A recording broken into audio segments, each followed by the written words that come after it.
Remember those? There's a whole generation that have never used one. Hi, Richard Forget here. I'm going to tell you a little bit about an act that I have performed around the world. I have two acts in particular that I've performed on many TV shows and live TV and live shows, of course, in many spots around the world. The first one is called An Urban Fantasy, and the second one is called News of the World. I'm going to focus in on An Urban Fantasy. Why? Because it's now retired. So you may be asking yourself, why would I retire an act that I've performed around the world? Well, thematically, it's based around a phone booth. Remember those? There's a whole generation that have never used one, and that's one of the main reasons why. I could have done it maybe sort of in a nostalgic sort of way, but I don't want to do that. I'm always trying to think forward. So I've retired it. But I've taken pieces from that act and I've put it into other acts that I've created. So the parts that really resonated with audiences, and if you come see my show, you'll see it interspersed in little bits here and there. When I first created the act, I had a few things that would meet my criteria. So what I mean by that is it had to be silent and it had to be on the shorter side.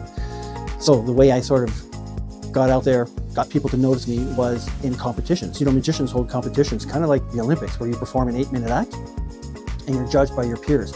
So when I had that act ready to go, I decided I was going to compete, and I competed in the International Brotherhood of Magicians, which is kind of like the Olympics of Magic, really. It's held yearly.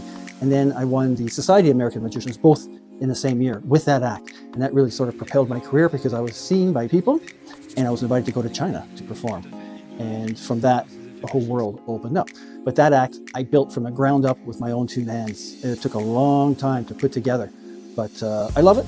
And that's why I'm taking pieces of it and putting it into other acts. So the memory of that act still exists. When I first built it, it was 5 cases. And I thought that was really light to travel with, but I was wrong. So I soon realized that I had to make it tighter. So I rebuilt the act. It was version 2.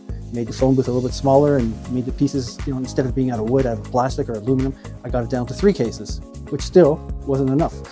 And then I redid it again, version 3, using plastic, PVC, and still aluminum, and basically no wood. And I got it down to 2 cases, and that was good.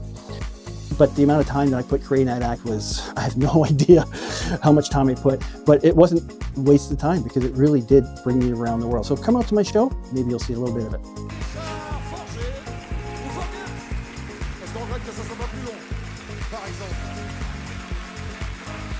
Il est canadien.